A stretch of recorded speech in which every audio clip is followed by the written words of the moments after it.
पहले कंपनी का परिचय आपको करवा दूं। रत्नवीर प्रेसिजन इंजीनियरिंग साल 2000 में बनी ये कंपनी स्टेनलेस स्टील प्रोडक्ट्स बनाती है। Stainless steel finish sheets, washer, solar roofing को पाइप्स, ट्यूब्स वगैरह बनाने का कारोबार है। Railway, metro projects, bridges, nuclear, airport, transportation और किचन वेयर में अलग अलग सेक्टर में इनके प्रोडक्ट्स काम आते हैं। पहले आईपीओ की जानकारी आपको दे दूं। कल खुला है आईपीओ और कल होने वाला है बंद 4 से 6 सितंबर। प्राइस बैंड 93 रुपये से 98 रुपये। 150 शेयरों के लॉट में आप अप्लाई कर सकते हैं। सिंगल शेयर की एप्लीकेशन करेंगे तो देने होंगे आपको 14,700 रुपये। लगभग 30 करोड़ का ऑफर फॉर सेल है। एग्जिस्टिंग इन्वेस्टर्स वो बेच रहे हैं और 135 करोड़ का फ्रेश इशू है। कुल मिलाकर इशू की साइज है 165 करोड़ और मार्केट कैप हायर बैंड पे बनेगा 450 करोड़ का। आइए आपकी मुलाकात करवाई जाए कंपनी के एमडी और सीएफओ विजय सांघवी साहब कार्यक्रम में हो रहे हैं शामिल, जो प्रमोटर भी हैं और एमएस यूनिवर्सिटी बड़ौदा से आपने कॉमर्स में ग्रेजुएशन किया है। इस पूरी फेरस और नॉन फेरस मेटल इंडस्ट्री का सर को 20 साल से ज़्यादा का अनुभव है और शुरुआत से कंपनी के साथ में और पूरे ऑपरेशंस कंपनी के आप ही के हाथ में। विजय जी, बहुत बहुत स्वागत है आपका सर। धन्यवाद हमें समय देने के लिए। आपका आईपीओ कल खुल चुका है, पहले दिन 7 गुना भी भरा है। आई एम श्योर तगड़ा रिस्पॉन्स आपके आईपीओ को मिल रहा है। बहुत बहुत बधाई उसके लिए भी। सबसे पहले समझाएं सर, आपकी कंपनी एग्जैक्टली करती क्या है, किस तरह के आप प्रोडक्ट्स बनाते हैं और किस तरह के कस्टमर्स आपके हैं, जरा अपने बिजनेस मॉडल के बारे में समझाएं सर। नमस्कार मुझे। नमस्कार सर।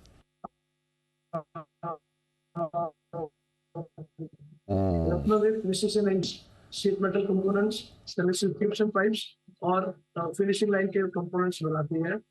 अराउंड हमारा 31 कंट्रीज के अंदर में अभी प्रेजेंस अवेलेबल है और हम लोग जो बनाते हैं वो बहुत प्रिसिजन कंपोनेंट्स है, जहाँ पर सर्क्लिप्स, रिटेनिंग रिंग्स, बेनिवली वॉशर्स और शीट मेटल के अंदर में टेलर मेड कंपोनेंट्स बनाते हैं जो सोलर रूफिंग के लिए और फैब्रिकेशन के लिए काम आते हैं।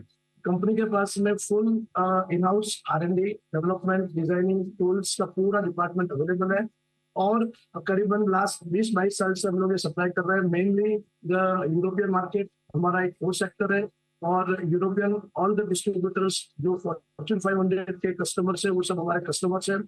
Large transportation, small transportation, railways, bullet train, marine, aerospace, defence, ये सभी इंडस्ट्री में हमारा गुड सप्लाई होता है और एक 2500 टाइप का SKUs प्रोडक्ट्स लेकर हम लोग चल रहे हैं और डे बाय डे अपनी प्रोडक्ट की ग्रोथ कर रहे हैं, प्रोडक्ट लॉन्चिंग कर रहे हैं और उसके साथ में हम आगे बढ़ रहे हैं। ओके, बहुत इंटरेस्टिंग चीज़ आपने बताई। तो सर ये बताया कि कितना % आपका रेवेन्यू जो है वो एक्सपोर्ट से आता है और कितना इंडिया में सेल्स है? हमारा अभी लास्ट फाइनेंशियल 23 के अंदर में 23% एक्सपोर्ट से आता है और 77% डोमेस्टिक है और हम लोग जिस तरीके से कंपनी अपना विस्तार कर रही है और जो प्लान्स लेके चल रही है उसके हिसाब से आने वाले 3 साल के अंदर में 55% के आसपास हम लोग एक्सपोर्ट से आएंगे और 45% के आसपास हम लोग डोमेस्टिक से होंगे। परफेक्ट। स्टेनलेस स्टील प्रोडक्ट और ये जो शीट्स वगैरह बनाने का कारोबार है सर, वैसे तो ये अनऑर्गेनाइज सेक्टर भी है, काफ़ी कंपटीशन भी है, एंट्री बैरियर है नहीं, कोई भी शुरू कर सकता है। फिर आपकी कंपनी में ऐसी क्या खास बात है? सर ये अपने को जो प्रिसिजन कंपोनेंट अगर 2, 5, 10 पीस या छोटी क्वांटिटी बनानी है तो ऑर्गेनाइज सेक्टर बना सकता है, लेकिन जो क्वांटिटी और वॉल्यूम हम लोग बना रहे हैं we are the market leader for the stainless steel washers, जो हमारी लार्ज कैपेसिटी, हाईएस्ट कैपेसिटी में इंडिया के साथ में हम प्रोडक्शन के साथ चल रहे हैं और जो नंबर ऑफ प्रोडक्ट के साथ में बनाना है और विदेशी companies like water claim, Edison claim, उन लोगों की कंपनी जो 150 साल पुरानी है उनके साथ में कॉम्पीट करना है तो आपके पास में मॉडर्न टेक्नोलॉजी चाहिए, टैलेंटेड टीम चाहिए, पूरा डिजाइनिंग और R&D डिपार्टमेंट चाहिए, then only you can be compete with this kind of the people, जहाँ पर एक जीरो डिफेक्ट प्रोडक्ट की तरह जा रहा है। हम लोग जो भी सप्लाई कर रहे हैं वो जीरो डिफेक्ट प्रोडक्ट के अंदर में द मर्सिडीज, बॉम्बार्डियर और एयरबस लाइक ऐसी कंपनीज के अंदर में हमारा सप्लाई हो रहा है और जहाँ पर एंट्री करना बहुत मुश्किल है बिकॉज जहाँ पे आपका कांस्टेंट सप्लाई 10 साल का रहेगा, प्रीवियस ट्रैक रिकॉर्ड हिस्ट्री आपकी कांस्टेंट मेंटेन रहेगी, तो ही आपको एंट्री मिल सकती है फॉर द क्रिटिकल कंपोनेंट्स।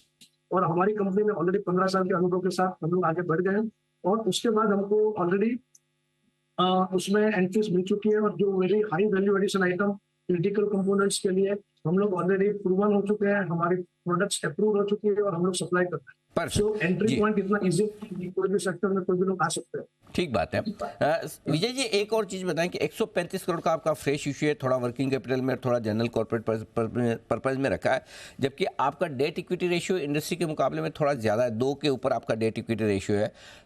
क्यों नहीं आप थोड़ा डेट कम कर रहे हैं, और अगर नहीं करें तो आगे डेट इक्विटी रेशियो कम करने को और कर्ज को कम करने को लेकर कंपनी का क्या प्लान है? अच्छा, बहुत अच्छा सवाल है और हम लोग उसी पे काम कर रहे हैं। अभी कंपनी अपना CAGR 20% के साथ में ग्रो कर रही है और हमारी इंडस्ट्री जो है वर्किंग कैपिटल इंसेंटिव इंडस्ट्री है, जहां पर टर्म लोन का कंट्रीब्यूशन ऑलमोस्ट जीरो है, बट वर्किंग कैपिटल फैसिलिटी जो LC लिमिट वगैरह होती है, जो मटेरियल हम लोग इमीडिएट पेमेंट टर्म्स में बाय करते हैं, इसके लिए हमको LC लिमिट का यूज करना पड़ता है, जो वर्किंग कैपिटल है। और अभी भी आने वाले समय में हमारे विस्तार के काफी कार्यक्रम है और एक्सपांशन के प्रोग्राम्स है। उसके लिए वर्किंग कैपिटल जो रिक्वायरमेंट है वो इस IPO के फंड से हम लोग रेस करेंगे और overall cost of the fund जो है कंपनी का, वो आने वाले 2 साल के अंदर में हमारा 2% से कम होकर जो आधा हो जाएगा और ये विस्तार के साथ में हम लोग चलते। ओके। विजय जी, एक और चीज़, ट्रेड रिसीवेबल्स यानी कि जो आपके डेटर्स हैं जिनसे आपको पैसा लेना है, जिन्हें आप माल सप्लाई करते हैं, पिछले 3 फाइनेंशियल ईयर में लगातार बढ़े हैं। हालांकि आपका रेवेन्यू बिजनेस भी बढ़ा है उसके साथ, लेकिन परसेंटेज में भी थोड़े बढ़ रहे हैं। तो ये बताएं सर कि क्या वजह है और किन लेवल्स पर आप कंफर्टेबल हैं? सर, इसके अंदर में ऐसा है कि जैसे कंपनी अपना ग्रो कर रही है, प्रोडक्ट्स नई नई मार्केट्स में डेवलप कर रही है, हम लोग भी हमारे डिस्ट्रीब्यूटर्स को प्रोडक्ट्स देते हैं और उनको एक क्वेश्चन पीरियड देते हैं वो प्रोडक्ट बेचने के लिए, एस्टैब्लिशमेंट और सेटअप करने के लिए। इसके लिए ये पीरियड थोड़ा सा बढ़ा है, बट अगर आप एक्सपोर्ट्स में देखेंगे और डोमेस्टिक कंडीशन में देखेंगे तो डेटर्स लेवल अगर जिस तरीके से रेवेन्यू का ग्रोथ हो रहा है, एक्सपोर्ट के अंदर में अगर देखेंगे तो लास्ट 2 साल में 125% से ज्यादा का ग्रोथ हुआ है। वो देखते हुए इतना ज्यादा डेटर्स नहीं बढ़े, अन्य हम लोग जो भी है वो कंफर्ट जोन में ही है और कंपनी अपना विस्तार अलग अलग प्रोडक्ट से कर रही है। इसके लिए उसमें एक जस्टिफिकेशन पीरियड होता है, उसके लिए वो समय लगता है। बिल्कुल परफेक्ट है। सर, कैपेक्स प्लान बताएं कि अगले 2 साल में क्या कोई कैपेक्स प्लान आपने और किए हैं प्लानिंग, और अगर कोई कैपेक्स प्लान अभी आपका चल रहा है तो कब तक पूरा होगा, उसका असर आपके फाइनेंशियल में कब तक आएगा, जरा वो भी समझाएं सर।